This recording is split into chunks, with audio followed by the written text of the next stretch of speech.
Get out. Right now. Ethan Carter's voice tore through the hallway, sharp and cold.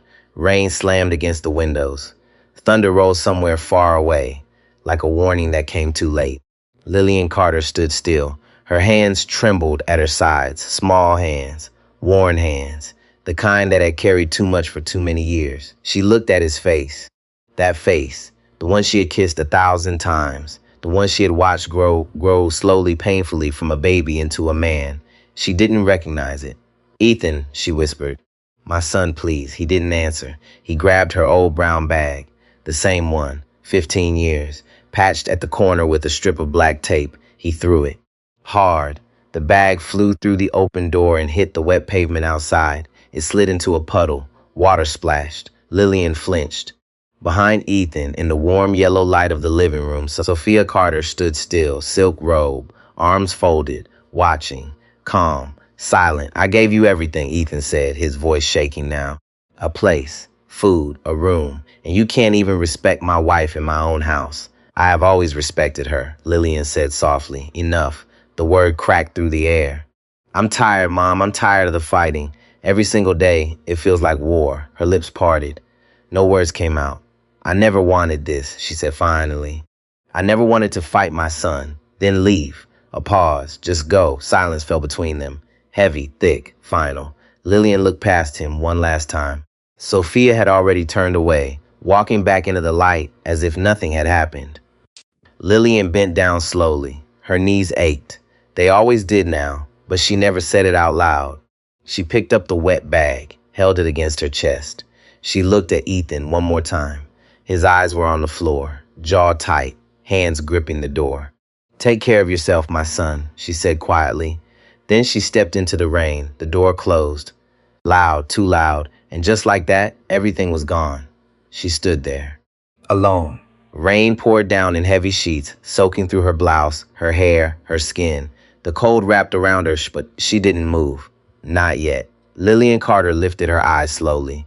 Up to the 7th floor, a single window glowed yellow against the dark sky. Small, distant, warm. That was home, just moments ago. Now it wasn't. Lightning cut across the sky. White. Blinding. For a second, the whole street flashed into view. Empty pavement, shimmering water, no one watching, no one coming. She tightened her grip on the old brown bag. Water dripped from it, from her sleeves, from her fingers. Her lips moved. "I am not angry," she whispered. The words disappeared into the rain. Not at Ethan, not at Sophia. Her voice was soft, almost lost. She swallowed. "I am not angry." A pause, long, quiet, heavy. "I just pray," her breath shook just a little, "that one day he understands." Thunder answered her, low, distant, uncertain. She closed her eyes for a moment, then opened them again, slowly, carefully, like someone choosing to keep walking even when every step hurt.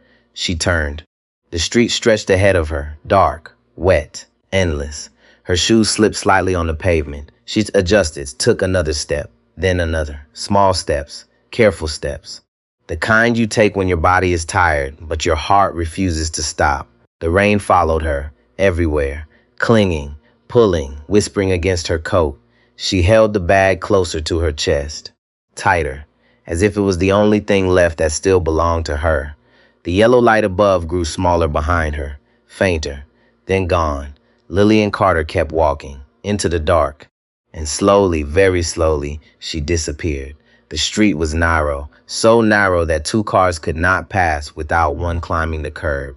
The paint on the small house had once been yellow, bright, warm, but time had taken that color away.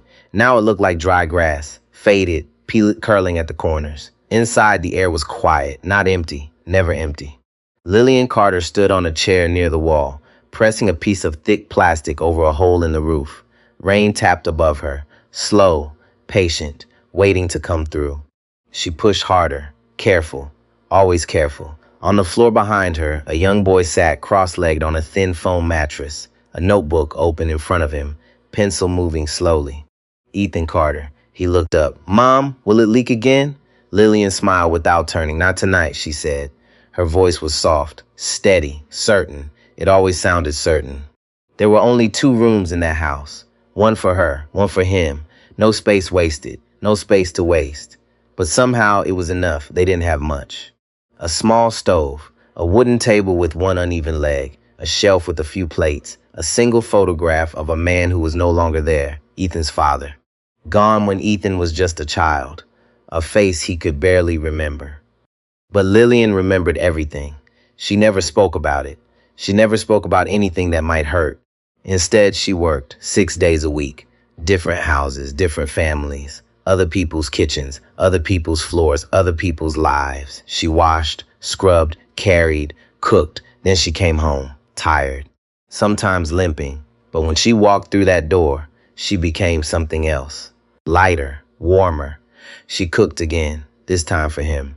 Ethan watched her from the mattress, always watching. Her hands moved quickly, rough hands, cracked, strong, hands that told a story without saying a word. Eat, she said, placing the plate in front of him. He smiled. She smiled back. Small house, leaking roof, empty wallet. But in that moment, nothing was missing. She stopped buying things for herself, quietly, no announcement, no explanation. Just stopped. For 2 full years, Lillian Carter wore the same 3 dresses. She washed them at night, hung them carefully, smoothed every wrinkle with her hands. In the morning, she chose one. Again and again. Ethan never noticed. Why would he? His world was changing. Books, exams, dreams that stretched far beyond the narrow street and the peeling yellow walls. Every dollar she earned went to him. School fees, textbooks, a proper uniform, a bag that didn't fall apart at the seams. Small things, expensive things. She paid for them piece by piece, from herself. When Ethan turned 15, the exams came. Important ones. The kind that decided everything that came next. He studied late into the night. The small lamp between them casting a soft yellow glow across the table, his pencil moving, his brow tight with focus. Lillian sat nearby, quiet, watching, praying. Sometimes she nodded off in the chair, just for a moment, then woke again, straightened, and looked at him as if she had never closed her eyes. "You're doing well," she whispered. He nodded, didn't see the tiredness in her face. Didn't see the way her hands trembled slightly when she lifted her cup. Didn't see what she had given up. He wasn't supposed to. That was the point.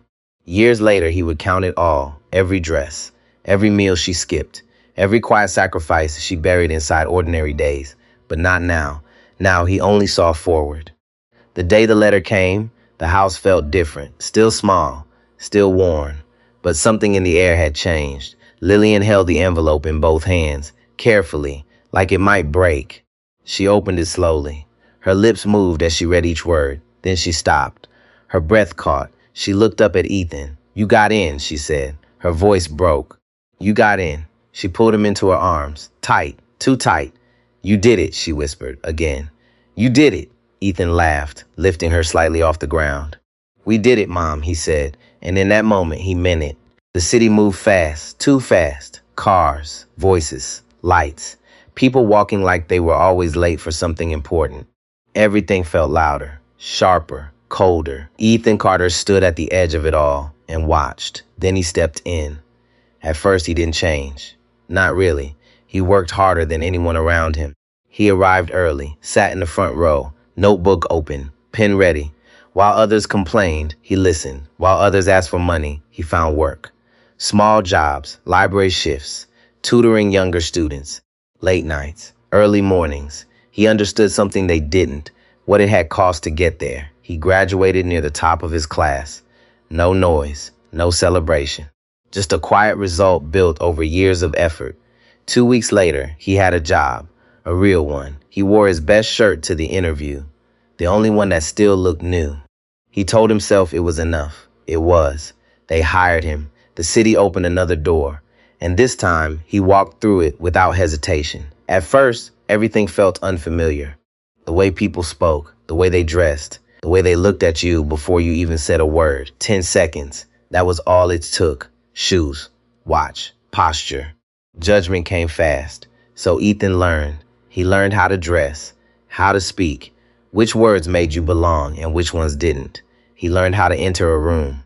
Confident, quiet, controlled. And people noticed promotions came, one after another. His salary grew, his apartment changed. First a shared room, then a small place. then something bigger, then bigger again. Every step forward, every month he sent money home, never missed one. He called his mother, asked about her health, the house, the neighbors. He listened, or at least he thought he did. I am proud of you, Lillian always said, her voice warm, steady, unchanged. And for a while that was enough, for both of them, but the city didn't stop. And slowly, without asking, it began to change him. He almost didn't go. The invitation sat on his phone all afternoon, a message from a colleague, casual, easy, just come for 1 hour. Ethan Carter stared at it. He had work, he had deadlines, he had reasons. But something small told him to go. So he did. The room was loud, bright, full of people who already knew each other. Laughter that sounded practiced. Conversations that moved too fast to follow. Ethan stood near the wall, drink in hand, waiting for the right moment to leave. And then he saw her, across the room, by the window, Sophia Carter. She stood with her back half turned to the crowd, a glass in her hand catching the light. Her dress was dark green, soft, elegant. It moved slightly when she shifted her weight. Her hair was pinned up, not perfect, just enough. She laughed, not loudly, not for attention. Real. Ethan felt it before he understood it. He moved closer, slowly, carefully. He found a reason to stand near her, another to speak, another to stay. Within minutes, the room changed. Or maybe he did. She was sharp, quick, different. She didn't rush her words. She didn't fill silence. She let it sit, and somehow that made him speak more. He told a joke. She didn't laugh immediately. Then she smiled, just a little, and it felt like he had earned something. They talked about work, about the city, about nothing that mattered and everything that did. Time slipped. The music softened. The room emptied. Still, they stood there. When he asked for her number, she didn't answer right away. She looked at him, measuring, thinking. Then she gave it to him, slowly, as if the decision mattered. He called her the next day. Of course he did. Sophia's world had always been different, not rich, but comfortable, certain. She moved through rooms like she belonged in them. Ethan watched, learned, and without realizing it, he started to want more than just her. He started to want the life that came with her. The wedding was beautiful, perfect, even. White flowers lined the aisle. Soft music filled the air. Cameras flashed from every angle, capturing smiles that looked effortless and bright. Ethan Carter stood at the front, suit sharp, shoulders straight, eyes fixed ahead, waiting. Sophia Carter walked toward him slowly. Her dress shimmered under the lights. Every step measured, every movement controlled. She looked exactly like the life he had been building. Clean, polished, certain. When she reached him, she smiled. He smiled back, and for a moment, everything felt right. In the front row, Lillian Carter sat quietly. Her hands rested on her lap, smoothing the fabric of her dress again and again. Blue with small white flowers, new, too new. She wasn't used to it. She looked around. The room was large, bright, filled with people she didn't know, voices, laughter, expensive perfume in the air. She felt small. But when Ethan walked past her, just before taking his place at the front, she reached out, caught his hand. He stopped, looked down. Their eyes met. And suddenly the room disappeared. No guests, no music, no cameras, just him. And the woman who had stood on chairs to fix a leaking roof so rain wouldn't fall on him while he slept. I love you, she said softly. Be a good husband. Ethan squeezed her hand. I will, Mom. He meant it. She let go. He walked forward. The ceremony began. Words were spoken. Promises made. Rings exchanged. People clapped, smiled, took pictures. Everything looked perfect. But Lillian watched closely, quietly, carefully. She saw the way Sophia's eyes moved across the room, the small pauses, the brief touches of hesitation when her hand brushed against something too simple, too plain. A chair, a table, a detail, tiny things, almost invisible. But not to her. Lillian said nothing. She smiled when she was supposed to, nodded at the right moments, clapped with everyone else. But somewhere deep inside, something shifted. And when the music ended and the guests began to move, the day closed beautifully. But the easy part was over. The apartment felt warm. Soft light filled the living room. Curtains moved slightly with the evening air. The quiet hum of the city drifted in through the windows. Ethan Carter stood in the doorway and looked around. This is mine. That was the thought. Not loud, not proud. Just there. Sophia Carter moved through the space with purpose. She adjusted a pillow, straightened a frame, shifted a chair just slightly to the left. Everything had a place. Everything had meaning. The scent of her perfume mixed with fresh coffee from the kitchen. The sound of her heels clicked softly across the floor. Home. It felt like home. At least at the beginning, they learned each other slowly. Small habits, small differences. The way two people circle around each other, finding where they fit. She reorganized the bookshelf one afternoon. Ethan came home, stopped, and looked at it.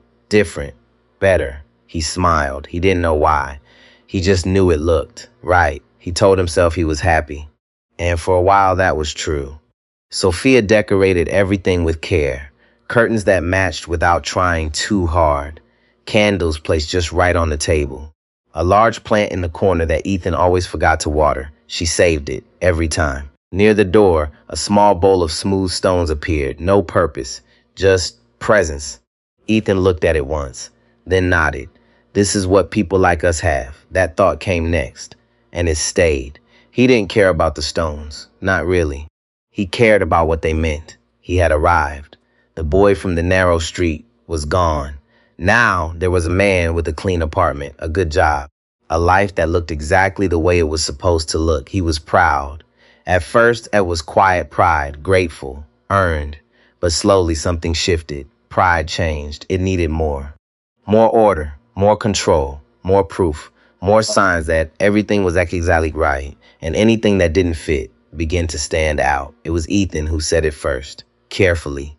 On a quiet Sunday evening, after dinner, with the television on but no one really watching. I've been thinking about my mother, he said. Sophia Carter looked up from her phone. Just for a second, then back down again. She's getting older, Ethan continued. She's alone in that house. Her knees, they've been bothering her. A pause. I want her to come stay with us. Silence, soft, controlled, measured. Sophia didn't react immediately. Her face stayed calm. Still, too still here? She asked. We have the spare room, Ethan said quickly. I know we have the spare room. Another pause. This is our home, she added. We're still new, still figuring things out. She won't be any trouble, Ethan said. You know how she is, quiet, keeps to herself. Sophia looked at him, longer this time. Then she smiled, small, careful. Of course, she said, she's your mother. Ethan nodded, relieved. He didn't hear what wasn't said. Lillian Carter arrived on a Thursday morning. 2 bags, just 2. One with her clothes, the other, everything else. A worn Bible, a framed him photo of Ethan as a boy. Her medication, a tin of tea, a small wooden cross. Ethan carried the bags into the elevator.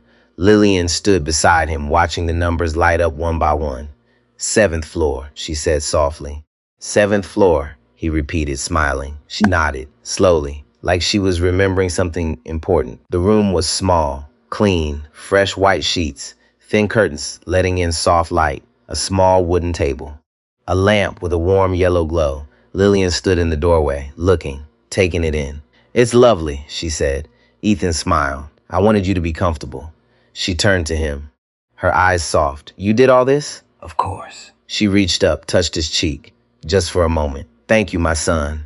From the kitchen, the sound of cupboards opening and closing echoed down the hallway, sharp, deliberate. Sophia was busy, very busy, and somehow that said everything. The first weeks were quiet, too quiet. Lillian Carter moved through the apartment slowly, carefully, like someone stepping onto thin ice, testing each step before putting her full weight down. She woke early, before the sun, before the noise, before anyone else. She made her tea from the small tin she had brought with her, sat by the window in her room, watched the city wake up far below. From this high, everything looked smaller, neater, like a picture. She held the cup with both hands, warm, steady, familiar. Sometimes she smiled. Most times she just watched. She cooked. Simple meals. Soups that filled the air with a soft, comforting smell. Rice dishes. Slow stews that took time and patience. She cleaned, quietly, her dishes, her space, her room. Always neat, always in order. She folded her blankets with sharp corners, straight lines, Nothing out of place. She asked for nothing. When guests came, and they came often, she greeted them politely. A small smile, a soft voice. Then she disappeared, back to her room, a book, her Bible, silent. She was trying to be small, trying to be easy, trying to leave no mark behind. But Sophia Carter noticed everything, not loudly, never loudly. Her way was quieter than that. At dinner, her tone would shift just slightly. A pause before answering a question. A sigh too soft to be called a sigh. Yes, Ethan's mother is staying with us. That pause did the work. People heard it. They were meant to. One evening, Ethan came home early. Sophia stood in the kitchen, cutting vegetables. The knife hit the board harder than it needed to. She was talking to the security guard again, Sophia said. Ethan set his bag down. She's just being friendly, he replied. Sophia stopped, turned. Do you know who he is? She asked calmly. Connections matter, Ethan. Image matters. Silence. Ethan nodded slowly. He told himself she had a point. Just business, just small things. But small things were beginning to grow. He still said hello, but it wasn't the same. Hi, Mom, Ethan Carter would say as he stepped inside, his voice quick, already moving past her before the words had time to settle. Before he used to stop, sit with her, ask about her day, tell her something small about his. Now he didn't. Now he kept walking. Lillian Carter noticed. Of course she noticed. It wasn't one thing. It was never one thing.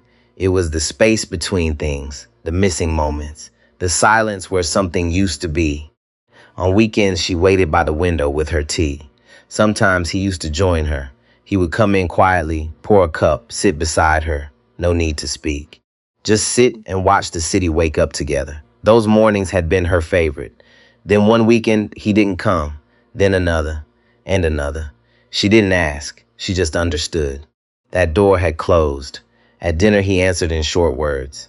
Fine, later, I don't know.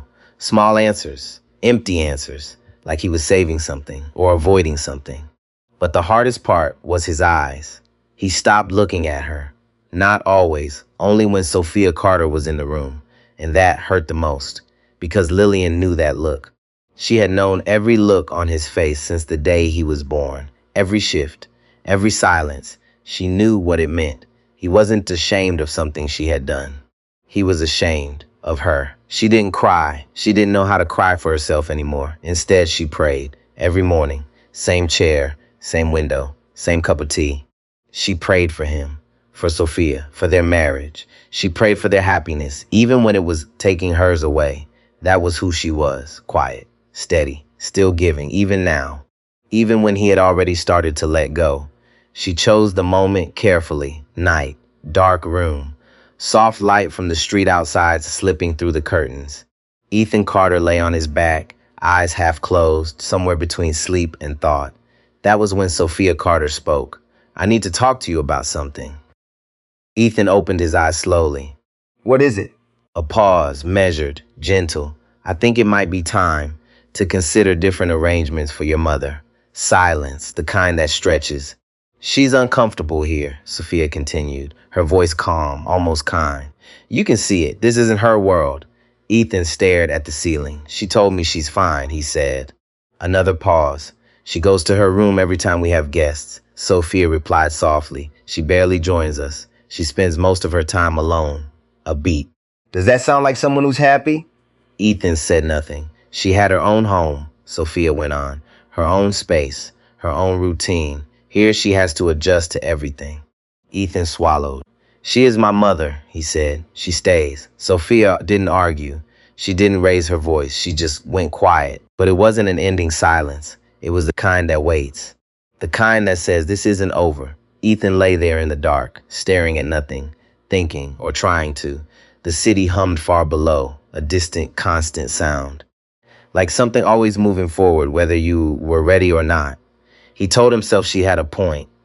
He told himself it was about comfort, about what was best. He told himself many things. Carefully, slowly, like building something, brick by brick, a wall. He didn't notice when it started, only that it was there, between him and the woman who had raised him. And on the other side of that wall, a decision was already forming. It came out quietly, too quietly. Her or me. Sophia Carter didn't raise her voice. She didn't need to. The words landed heavy enough on their own. Ethan Carter stared at her. He didn't speak, didn't move, didn't breathe. The room felt smaller, the air tighter, like something invisible had closed in around him. I'm not trying to be cruel, Sophia said, her tone calm, almost gentle. I'm being honest. I can't live like this anymore. A pause. I can't build a life with you like this. Ethan looked down at his hands. They were still, but inside, something wasn't. She's my mother, he said.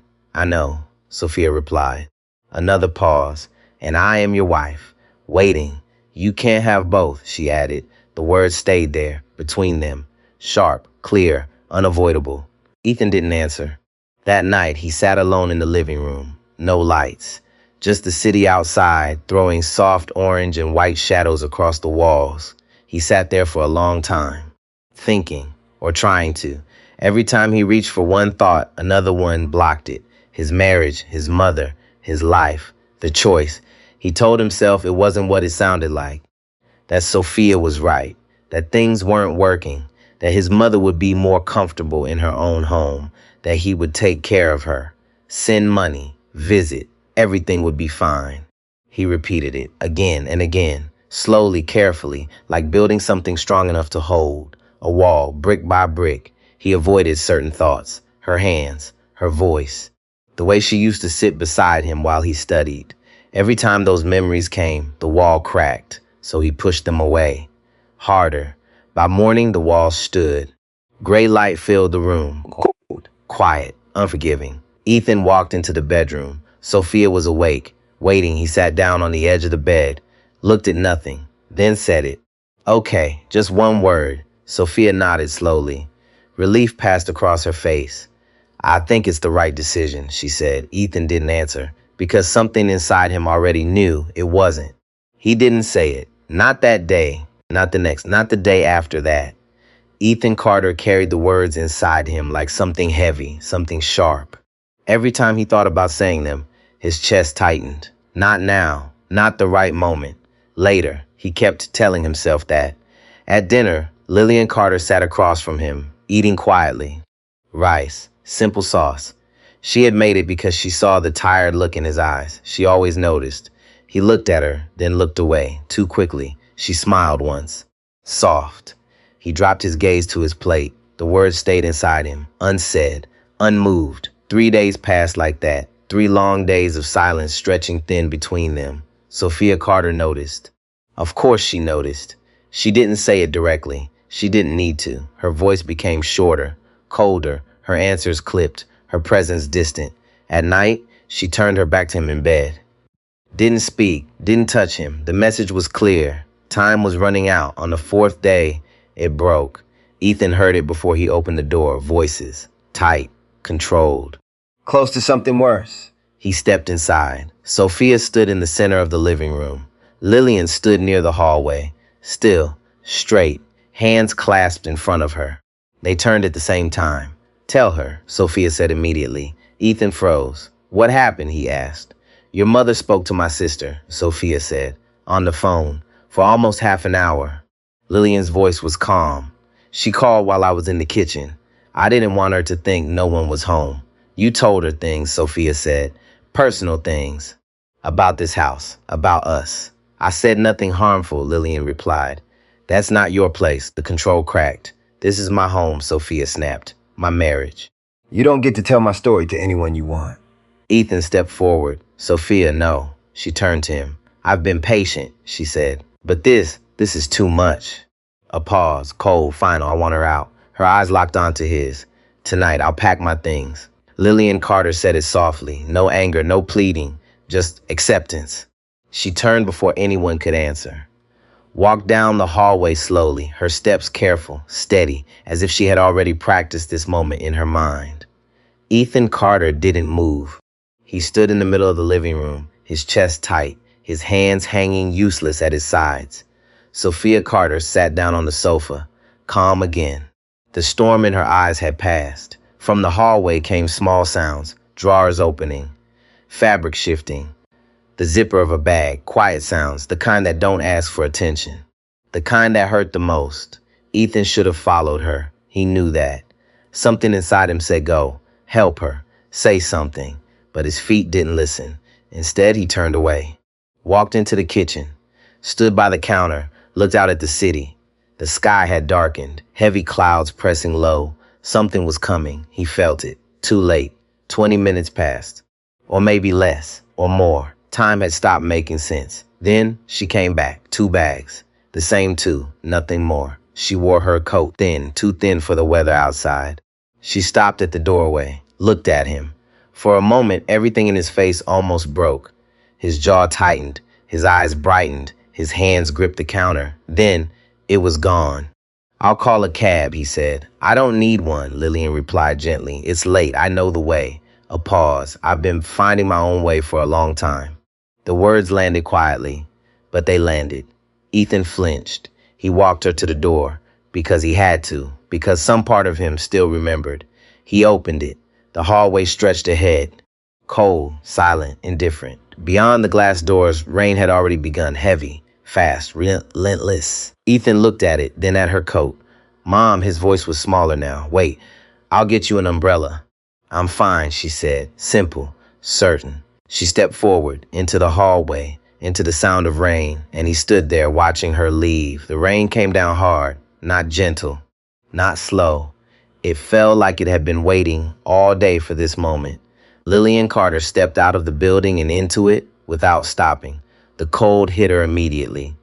Sharp, heavy everywhere. Her coat darkened within seconds, the thin fabric clinging to her arms, her shoulders, her back. She didn't pull it tighter, didn't hurry. She just walked, slowly, carefully. Her shoes slipped slightly on the wet pavement. She adjusted her steps. Smaller now, more deliberate. Her knees ached. They had been aching all day. But she said nothing. Even now, she said nothing. She held her bag against her chest, tight, like it could keep her steady, like it could hold her together. The street stretched ahead, long and empty under the glow of distant streetlights. Water ran along the edges, gathering in small pools that reflected the light in broken shapes. She walked past them, step by step, breath by breath. The rain soaked through her hair, sliding down her face, her neck, her hands. Her fingers tightened around the warm fabric of the bag. 4 blocks. That was the distance. Not far, not really, but tonight it felt longer, much longer. Her breathing grew heavier, not loud, just slower. Her steps began to drag. Just a little, then a little more. She passed a closed shop, dark windows, metal shutters pulled down tight, no light, no sound, no one, only the rain. She kept walking, because stopping wasn't something she had ever learned to do. Because stop meant something else. Her vision blurred. The streetlight stretched and bent in the water on the ground. She blinked. Once, twice. Her hand trembled slightly against the bag. Then her foot missed its step, just slightly. She caught herself, barely. Another step, then another. The bus stop came into view. Just ahead, a small shelter, a place to sit, to rest. She reached it, almost. Then everything tilted. The world shifted. Her body paused just for a second, as if asking a question. And then it answered, no. The phone rang, once, twice. Ethan Carter almost ignored it. He stood in the bedroom, tying his tie in front of the mirror. The morning light was pale, washed out after the storm. The city outside looked clean, quiet, as if nothing had happened. The phone kept ringing. He glanced at the screen. A number he didn't recognize. He hesitated, then answered. Hello? A pause. A woman's voice, calm, professional. Good morning. Am I speaking with Ethan Carter? Yes, he said. Who is this? My name is Dr. Hannah Reed. I'm calling from City General Hospital. Something in her tone shifted the air. Ethan's hand tightened on the phone. I need to ask you, do you know a woman named Lillian Carter? Silence. A beat. That's my mother, he said. Flat. Too flat. What happened? Another pause. The kind that prepares you. She was found last night, the doctor said carefully, near a bus stop, unconscious. In the rain. Ethan didn't move, didn't breathe. We brought her in just after midnight. Her blood pressure is critically high. She is currently in the intensive care unit. The words came slowly, clear, precise, each one landing harder than the last. She is stable for now, the doctor continued. But her condition is serious. Stable, for now. Ethan swallowed. His throat felt dry. When can I see her? He asked. As soon as possible, Dr. Reed replied. I'm coming, he said. He ended the call and stood still for 3 seconds. No movement, no sound, like his body hadn't caught up yet. Then it did, fast. He grabbed his jacket, looked for his keys, dropped them, picked them up again. His hands were shaking. Behind him, Sophia Carter appeared in the doorway. What's going on? She asked. Ethan didn't look at her. The hospital, he said. My mother, she was found last night. A pause. In the rain. Silence. I have to go. He didn't wait. He walked out, fast. The door closed behind him, and for the first time he felt it. Something breaking. Deep, irreversible. The hospital smelled cold. Clean, sharp, unforgiving. Ethan Carter moved through the hallway fast, following a nurse in pale blue. Doors opened, closed, voices blurred together. Machines beeped somewhere behind glass. Everything felt distant. Like he was walking inside a dream he couldn't wake up from. She's in here, the nurse said gently. Ethan nodded, stepped inside, and stopped. Lillian Carter lay in the bed. Small. Too small. She had always been small, but never like this. Never fragile, never still. Now she looked like something that could disappear if you looked away for too long. Her eyes were closed. An oxygen mask covered her face. Tubes and wires ran from her arms, her chest, connecting her to machines that hummed softly. Green numbers blinked. Up, down, measuring her life. Her hair was damp, still dim. Ethan saw it, and something inside him cracked. He crossed the room in 2 steps, sat down, reached for her hand. Carefully, like it might break, it was cold. He held it anyway, both hands, tight. He looked at her face, and then it came, not slowly, not gently, all at once. The truth. He had done this. Not the rain, not the night, not the street. Him, he had opened the door. He had told her to leave. He had watched her walk into the storm in a thin coat and worn shoes that couldn't keep the water out. He had closed the door behind her, then stood in the kitchen. Drank his coffee, told himself everything would be fine. He had done this. The weight of it pressed against his chest, heavy, unmoving, hard to breathe through. He tried to inhale. It didn't feel like enough. He looked at her hand again, the same hand that had fed him, held him, carried him through years he barely remembered, and now it lay still in his. Cold, because of him. Ethan didn't cry, not yet. The tears were there, waiting, too big, too full, stuck behind his eyes. He sat there, holding her hand, breathing slowly. And for the first time, there was no wall left. Her fingers moved, just a little, so small it could have been nothing. But Ethan Carter saw it. He leaned forward. Mom, his voice broke. He swallowed, tried again. Mom, I'm here. Her hand shifted in his, a faint pressure, barely there, like something returning from very far away. Her eyelids trembled. Slow, heavy, then open, not all the way. Just enough. Her eyes looked at the ceiling first, lost, confused, as if she had arrived somewhere without knowing how she got there. Then they moved, slowly, searching, until they found him. Ethan froze. He didn't breathe, didn't blink. He just looked. Her eyes were tired, clouded, deep with exhaustion, but underneath they were the same. Warm, soft, his mother's eyes. Something changed in her face, a small shift, a softening. Relief, like she had been looking for him and finally found him. Her lips moved beneath the oxygen mask. Ethan leaned closer. I'm here, he whispered. I'm right here. Her lips moved again. He couldn't hear it, but he knew. He knew what she was saying, his name, just his name. The way she had always said it, gentle, certain, full of love that needed no explanation. Ethan, he pressed her hand to his forehead, closed his eyes, and then it broke. The tears came. Hard, fast, uncontrolled, not quiet, not careful. He cried like a child, shoulders shaking, breath uneven, no effort to stop it. Years of strength gone, all at once. I'm sorry, he said between breaths. I'm so sorry. Her other hand lifted, slowly, with effort. It hovered in the air for a moment, then rested on his head. Soft, warm, familiar, the same touch, the same promise. I am here. I still have you, even now. Ethan cried harder. A nurse stepped in quietly, checked the machines, stepped out again. The room stayed still. The monitors kept their rhythm. But inside that small space, time slowed, and something broken started to breathe again. He didn't leave. Not that day, not the next. Ethan Carter sat beside the hospital bed, his chair pulled close, his hands wrapped around his mother's hand as if letting go would undo something fragile. The room was quiet, too quiet. Machines breathed for her, soft sounds, steady rhythms, green numbers rising and falling in slow patterns. He watched them, then watched her, then back to the numbers again, as if he could learn something from them, as if he could fix something. Lillian Carter slept, real sleep this time, not the still, frightening silence from before. This was different, gentle, healing. Her chest rose and fell slowly under the thin blanket. Ethan leaned back, exhausted. He hadn't slept, his eyes burned, his body ached, but he didn't move. He stayed. Because leaving felt wrong, because staying felt like the only thing he could still do. A doctor came in, Dr. Hannah Reed, calm, direct. She spoke carefully. Her blood pressure was dangerously high, she said. It built over time. The cold, the stress, it pushed her body too far. Ethan nodded. He didn't trust his voice. Has she been under stress recently? The doctor asked. A pause. Ethan looked at his mother, then down at his hands. Yes, he said quietly, she has. Dr. Reed nodded. We're managing it. She's responding.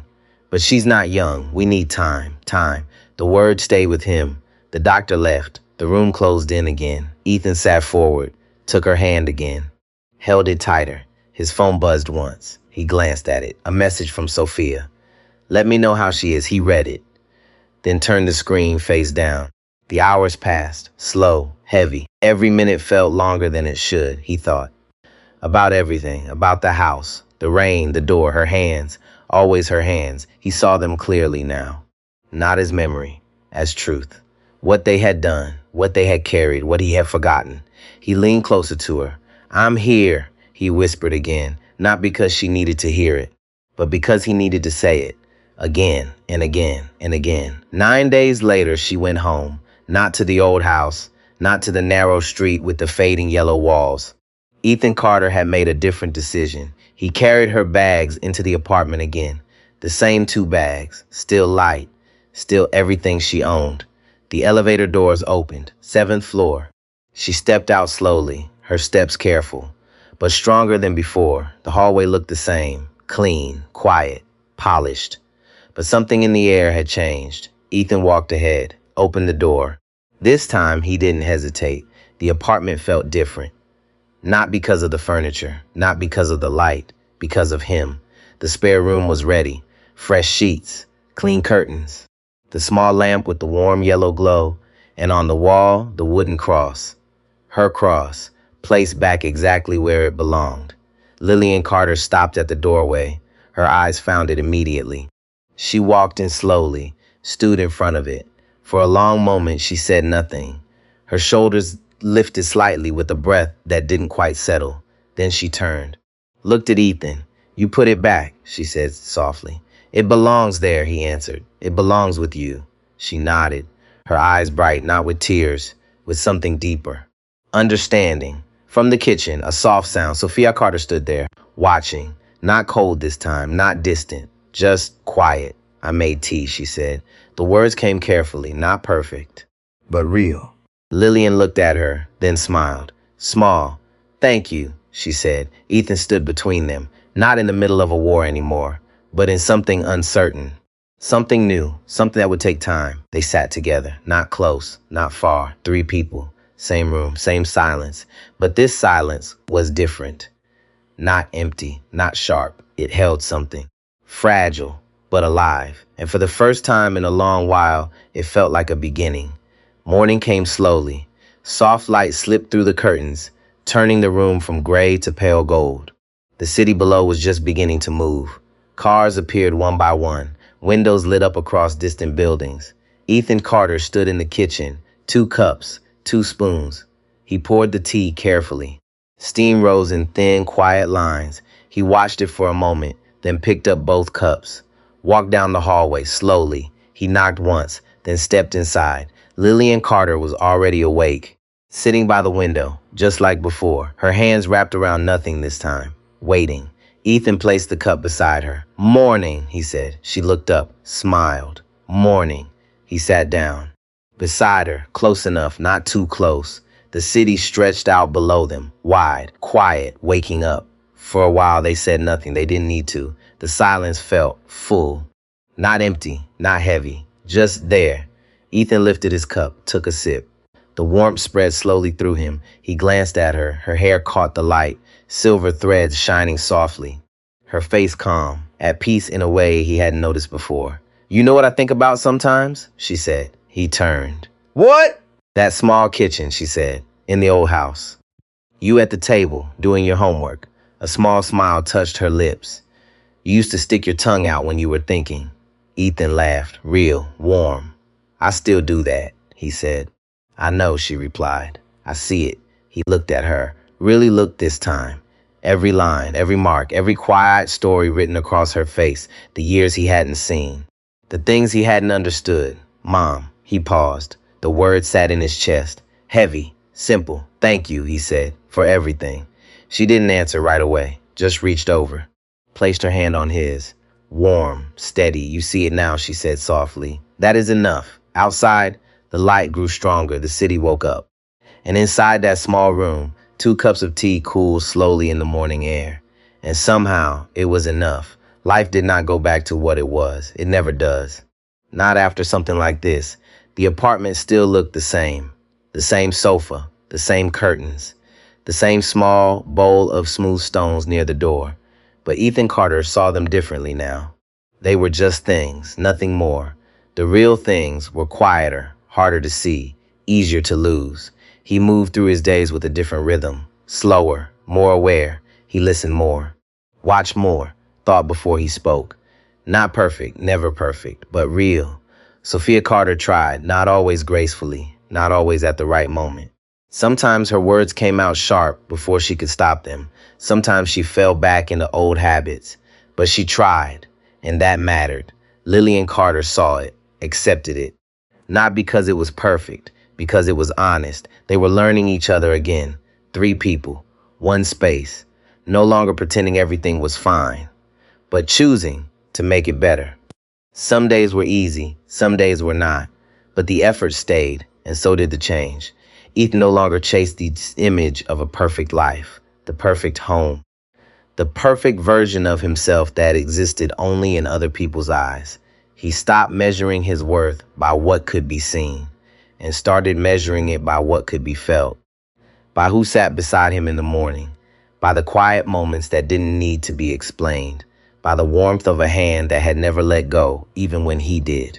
One evening, he paused at the doorway, looked back at the room, at the light, at the woman sitting by the window with her cup of tea, his mother, still there, still waiting, still loving. He took a step inside, slowly, carefully, like someone who finally understood the value of what he almost lost. And this time, he didn't look away.